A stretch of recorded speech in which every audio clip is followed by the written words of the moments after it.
ఈరోజు బెట్టింగ్ వ్యవహారం పైన హైదరాబాద్ మాదాపూర్ పోలీస్ స్టేషన్లో, పంజాగుట్ట పోలీస్ స్టేషన్లో కేసులు పెట్టి ప్రముఖ సినిమా యాక్టర్కి అందరికీ నోటీస్ ఇచ్చారని చూశాను.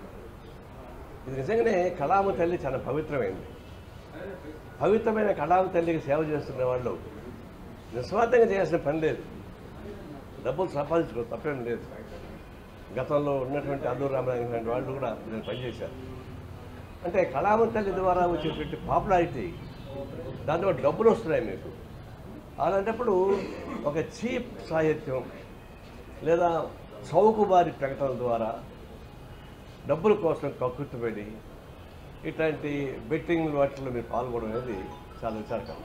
ప్రజలు చాలామంది సామాన్యులు ఒక లీడింగ్ సినిమా యాక్టర్ చెప్పినప్పుడు నిజం అనుకుంటారు. ఎందుకంటే కళామ తల్లి మీకు ఇచ్చినటువంటి సర్టిఫికెట్ ఒక లీడింగ్ యాక్టర్ కాబట్టి మీరు చెప్పింది నమ్ముతారు జనం.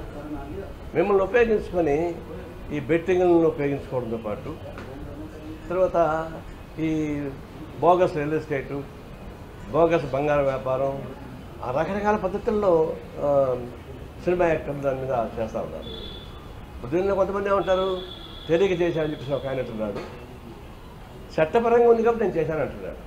ఏం చట్టం? పనికిమాలిన చట్టం. చట్టం వేరు, నైతికత వేరు. గుట్కా కూడా ఇది ఆహార వస్తువులు ఇది ఒకటని చెప్పేసి ఒక పనికిమాలిన జడ్జిమెంట్ ఒకటి వచ్చింది. దాన్ని దృష్టిలో పెట్టుకొని పాన్ పరాక్ ఇవన్నీ తయారు చేసి అమ్మేస్తూ ఉన్నారు. చాలా హీనాతిహీనమైనటువంటి పాన్ పరాక్ లాంటి వాటికి కూడా సినిమా యాక్టర్లు అడ్వైజ్ చేస్తున్నారు. దాన్ని తిని ఎంజాయ్ చేస్తున్నారు పనికిమాలిన వాళ్ళు. దీన్ని చూసినప్పుడు సాంఘిక అరాచకంతో కూడుకున్నటువంటిది, సాంఘిక హింసతో కూడుకున్నది, అనైతిక విలువతో కూడుకున్నటువంటి అంశాలపైన మీరు ఎందుకు మీ పాపులారిటీ ఉపయోగిస్తున్నారు?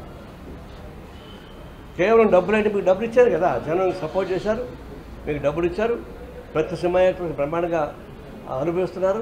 కొంతమంది సినిమా యాక్టర్ రిటైర్ అయిన వాళ్ళు మామూలు యూట్యూబ్లో యాక్ట్ చేసుకుంటున్నారు, సీరియల్స్ యాక్ట్ చేసుకుంటున్నారు. చేసుకోండి, అనేక సీరియల్స్ వస్తున్నాయి, దాన్ని చేసుకోండి. పోయి ఎందుకు పాడుపుత్రులు పని చేస్తున్నారు? ఇప్పుడు దాకా జనం చేత మెప్పించబడి ఇలాంటి చేస్తున్నప్పుడు ఎంతమంది ఆత్మహత్య చేస్తున్నారు బెట్టింగ్ నహర్. నేను ఎవరో నాకు ఫోన్ చేశాడు, సార్ మీరంతా ఆన్లైన్ రమ్మి ఆడతారని చెప్తా కొట్టా చెప్పేవాడు. పేరు కూడా తెలియదు నాకు. అంటే ఇట్లా వాళ్ళకి ప్రోత్సహించే పద్ధతుల్లో సినిమా యాక్టర్ చేయకూడదు. ఒకప్పుడు చిరంజీవి కోకోకోలా అడ్వర్టైజ్మెంట్ చేస్తున్నాడు. అప్పుడు నేను ఆయన లెటర్ రాశాను. ఈ కోకోకోలా అనేది నేనే కాచి చూశాను, బాండాలో పెట్టి కాశాను, కారులాగా వచ్చేసింది. అయ్యే కోకోకోలా తాగడం వల్ల అది అనారోగ్యం, పిల్లల్ని చెడగొడుతున్నావు, చిల్డ్రన్స్ డే సందర్భంగా ఈ లోపల ఆపకపోతే ధర్నా చేస్తానని చెప్పి ప్రకటించాను. చేస్తే సాయంత్రానికంతా అల్లు అరవింద్ గారు నాకు ఫోన్ చేశాను. ఏంటి ఆయన చిరంజీవి పైన బాంబులు వేసేవాళ్ళు. నేనేం వేయలేదని అంటే ఏమిటంటే మేము చేసే అడ్వైజర్ వచ్చే డబ్బులు ఈ చిరంజీవి రక్త నిధి ఉంది కదా, దానికి ఖర్చు పెడుతున్నాం, దానివల్ల ఉపయోగపడుతుంది. నేను అడుసు తొక్కనేలా, కాలుకు అడగనేలా, రక్తం చెడగొట్టడానికి మీరు దీన్ని ఉత్సాహపరిస్తే చెడిపోయిన రక్తానికి మనం బాగు చేయడానికి ఖర్చు పెడతారా? ఇదేం అన్యాయం అండి. మసలు రోజు ఫోన్ చేశారు, మాకు 3 నెలలు టైం ఇవ్వు, ఇక్కడ ఆల్రెడీ అగ్రిమెంట్ ఉంది కాబట్టి సాధ్యం కాదు.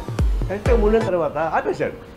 మన చిరంజీవి ఎప్పుడు కోకోకోలాకి చేయలేదు, ఎంత డబ్బులు ఇస్తా కూడా. అట్లా ఉండాలి, ఉంటే స్పిరిట్. ఇదేంటి పనికిమాలిన వ్యవహారం, కాపాడుకోవడానికి ప్రయత్నిస్తున్నారు. అదేమంటే చట్టబద్ధం ఒకటి అంటాడు, నాకు తెలియదు, ఇంకొకటి తెలియదా? సినిమాలో పనిచేసేవాడు తెలియకపోవడం దానిలో కళాంతకులాడు. అన్ని విషయాలు తెలుసు, తెలియకపోవడం కాదు, కేవలం పైసా కోసం. పైసా కోసం కక్కుర్తిపడి సమాజాన్ని చెడగొట్టబాకండి, యువతను చెడగొట్టబాకండి, సమాజ కాలుష్యం చేయబాకండి. దయచేసి చెప్తా ఉన్నాను. ఇప్పుడు దాకా మీరు చేసింది అయితే ఏదో పనిష్మెంట్ ఇస్తా తెలియదు, గవర్నమెంట్ తగిన పనిష్మెంట్ ఇవ్వాల్సింది. భవిష్యత్తు ఇట్లాంటివి ప్రత్యక్షంగానో పరోక్షంగానో పర్మిషన్ ఒప్పుకోకూడదు.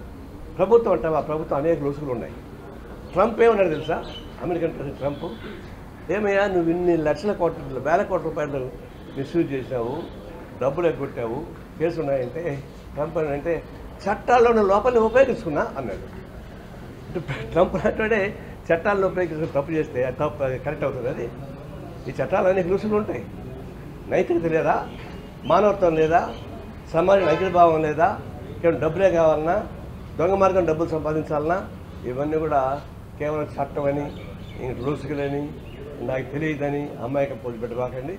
తక్షణం అన్ని రకాల అడ్వర్టైజ్మెంట్స్ నేను చెప్పేదంటే అన్ని రకాల అడ్వర్టైజ్మెంట్స్ దాన్ని ఆపమని చెప్పేసి నేను మీకు కోరుతాను. సార్ ఇప్పుడు జనాలకు వీళ్ళు ప్రచారం చేస్తేనే వాటన్నిటి ఉపయోగించే పరిస్థితి ఉంది సార్. సోషల్ మీడియా ద్వారా కావచ్చు, లేదంటే ఇతర సెల్ ఫోన్ల ద్వారా వాళ్ళంతా వాడుతూనే ఉన్నారు కదా సార్. అది కూడా వచ్చింది. ఇప్పుడు సోషల్ మీడియా ద్వారా వచ్చేటువంటి ప్రచారం కానీ, ఫోన్ ద్వారా వస్తున్నటువంటి ప్రచారం కానీ, నేను చెప్తా కదా, నేను నాకే ఫోన్ చేశాడు సార్, నాకు తెలియదే వాడికి, సార్ బెట్టింగ్లు ఇది చేస్తారా సార్, తర్వాత ఆన్లైన్ రమ్మీనా, ఆన్లైన్ రమ్మీ సార్ అంటే చెప్పుతో కొట్టాలని మళ్ళీ ఫోన్ చేస్తాను వస్తుంటాయి. వాటిపైన కంట్రోల్ ఉండాలి. గవర్నమెంట్కి ఎక్కడెక్కడో వాగేవాళ్ళందరినీ తీసుకుని అరెస్ట్ చేస్తున్నారు. ఊరికి కొత్త వాగుతారు చూడు, ఆ వాగేవాళ్ళ మీదనే కేసు పెడతారు గవర్నమెంట్ శాఖ, ఏపీ గవర్నమెంట్.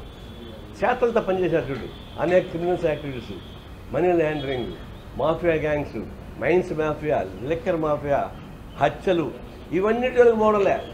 కేవలం పోసానేది వాగాడంట, ఇంకోటి ఇంకేది వాగాడంట, ఆ వాగిన దాని కేసు పెడుతుంది. అది వాగాడం మీకు కేసు పెట్టడం కాదు.